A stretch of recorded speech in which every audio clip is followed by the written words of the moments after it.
Oke, jadi baru-baru ini selain Pak Prabowo yang kemarin dikunjungi Presiden Afrika Selatan, yaitu Bapak Cyril Ramaphosa pada Rabu 22 Oktober 2025 kemarin. Nah, Menhan kita, Menteri Pertahanan kita Bapak Safri ternyata juga bertemu langsung nih dengan Menteri Pertahanan Afrika Selatan, yaitu Angie Motshekga.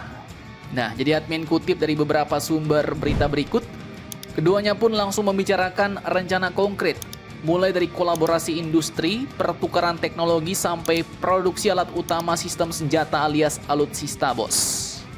Terkait pertemuan kedua Menhan dari benua Afrika dan Asia ini, Bapak Safri pun awalnya menjelaskan bahwa Indonesia melalui PT Pindad telah menjalin kerjasama dengan perusahaan Rheinmetall, bos, yaitu perusahaan pertahanan asal Afrika Selatan yang juga join dengan Jerman di bidang pengembangan amunisi. Walaupun tak dijelaskan lebih rinci dari sumber-sumber berita kerjasama apakah itu, namun dulu pernah diberitakan oleh PT Pindad, bos. Admin kutip dari situs PT Pindad, memang dulu pada tanggal 3 September 2024, PT Pindad telah menaikkan perjanjian Head of Agreement HOA atau perjanjian induk dengan perusahaan industri pertahanan Afrika Selatan, Rheinmetall Denel Munition, di mana ruang lingkup HOA-nya meliputi pasokan strategis propelan dan komponen munisi kaliber 40 mm, kemudian juga ada transfer of teknologi dan transfer of manufacturing, serta revitalisasi pabrik pengisian amunisi kaliber besar. Mantap jos nih, bos. Kemudian tak cuma amunisi, menariknya di sini, Afrika Selatan ternyata disebut juga tertarik dengan beberapa produk unggulan pertahanan Indonesia. Apakah itu? Nah, di sini diberitakan nih, bos, bahwa Bapak Safri menyebut mereka melirik kapal perang LPD atau Landing Platform Dock buatan dalam negeri Indonesia, yaitu buatan PT PAL.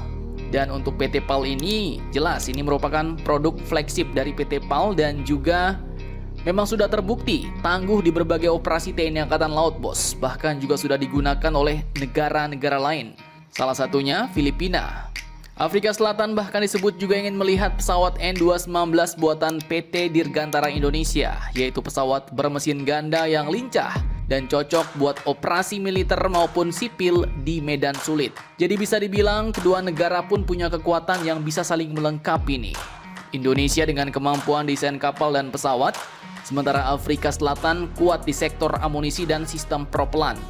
Dan kombinasinya, ya jelas, ini bisa bikin rantai produksi pertahanan yang saling menopang di dua benua sekaligus, yaitu Asia dan Afrika, bos. Nah, kemudian bukan cuma alat perang yang dibahas. Bapak Safri juga menyinggung hal yang jarang muncul di berita nih, bos, yaitu struktur militer Afrika Selatan yang ternyata punya 4 matra.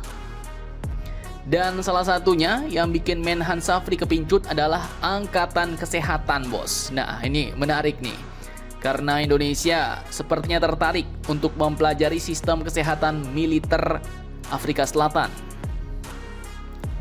Bapak Menhan ungkapkan bahwa kita belum berencana bikin angkatan kesehatan sendiri, tapi ingin belajar bagaimana mereka menangani penyakit-penyakit sensitif di lingkungan militer. Bapak Safri bilang, mereka kan punya banyak masalah kesehatan yang agak sensitif. Nah, kita ingin mempelajari bagaimana sistem pencegahannya. Jadi kerjasama ini jelas ya, bos, bukan cuma soal senjata, tapi juga soal manusia di baliknya. Menjaga prajurit agar tetap sehat dan siap tempur. Mantap jos. Jadi intinya, Indonesia Afrika Selatan kini bukan cuma menandatangani kertas kerjasama doang, bos, tapi sedang menulis bab baru dalam sejarah kolaborasi strategis lintas benua, dari Bandung sampai Pretoria, dari Surabaya sampai Cape Town. Ada satu semangat yang sama, yaitu membangun kekuatan dengan kemandirian dan teknologi bersama. Dan kalau semua ini berjalan lancar, ya jelas di masa depan kita bakal melihat amunisi-amunisi terbaru hasil kerjasama Pindad dan Rheinmetall, kemudian kapal-kapal LPD dan pesawat N219 produksi Indonesia yang mungkin juga bakal dipesan oleh Afrika Selatan. Nah loh, mungkin ya, bos, mungkin, tapi kita aminkan sajalah. Nah, jadi bagaimana menurut kalian tentang hal ini? Jangan lupa komentar, tablah kalian barbar, dan jangan santuy terus demi Indonesia tangguh. Salam Indomax Indo Magazines.